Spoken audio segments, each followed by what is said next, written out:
whoa, whoa, all right, spoiler alert, though. The whiteboard's already filled out, red Sharpie and all, so you're just going to have to maybe close your eyes and imagine, or, better yet, maybe I'll just stand here off to the side for 3.5 minutes and let you imagine, just, fill in the blanks. Choose your own adventure, kind of. You might be confused, though. Is that a seed or is that a check mark next to Cavern? Necta. Necta? Pictures of Nexta? Next to Cavern. So already starting out mispronouncing words. It's not a good sign. But what is a good sign is when they start out with Harry Hood. I mean, dear Lord.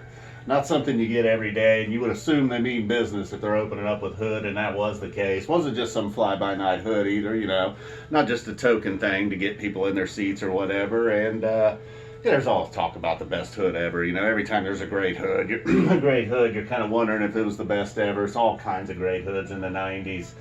But for 1999, I would say this one has to rank up there pretty high. And then after that, you think maybe what are we going to ease in? Maybe with like a sample in a jar, NICU, something like that. Oh, of course not. They go right into a Mike's Groove.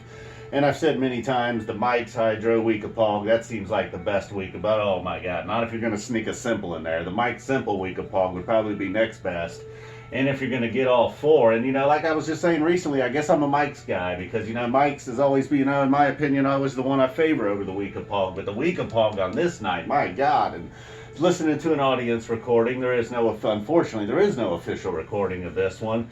And I guess there must have been an insane glow stick war. We got huge crowd reactions in Hood, but during the Weekapaug, and it seemed to really drive the band. That's always, the intensity is always notched up for Weekapaug, but this one, just completely off the charts, just roaring, the token blowing the roof off the place, sort of. And, it must have been glow sticks, right? Was somebody there December 11th, 1999 at the Spectrum?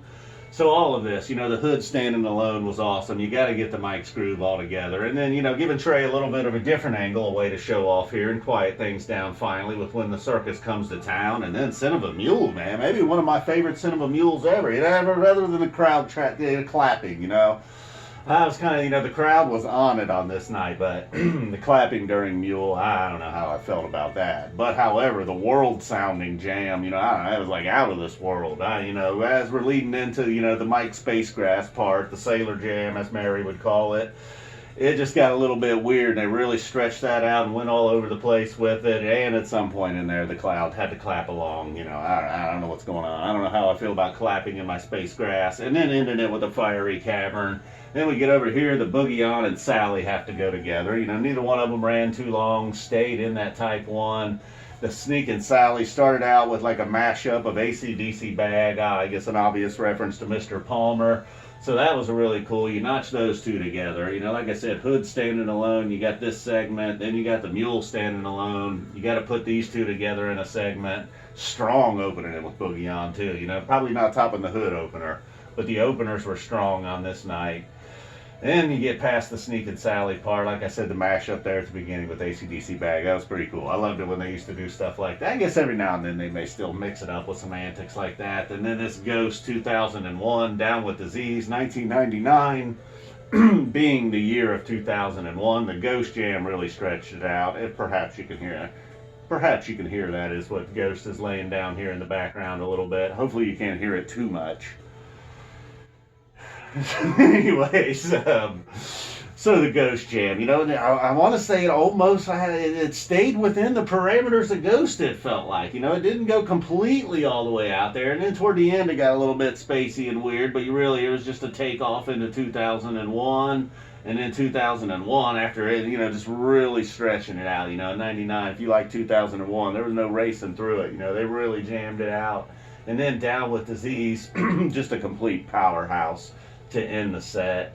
So really, your only down moment was maybe Trey coming quiet here with some licks, and When the Circus Comes to Town, and then even the Possum encore. Not a big fan of Possum encores. I prefer my Possums early in the show, but damn, just like the Cavern, you got to keep bringing the heat. There is none of this, some of these slow songs off Ghost to the Forest or some kind of joy shit. Bringing it all night on December 11th, 1999. So there it was. Yeah, it worked all right. Not bad. Take 2. I think take 2 might have been better. I think I might have said some funny shit about chompers and possibly even, I didn't say anything. It was actually horrible.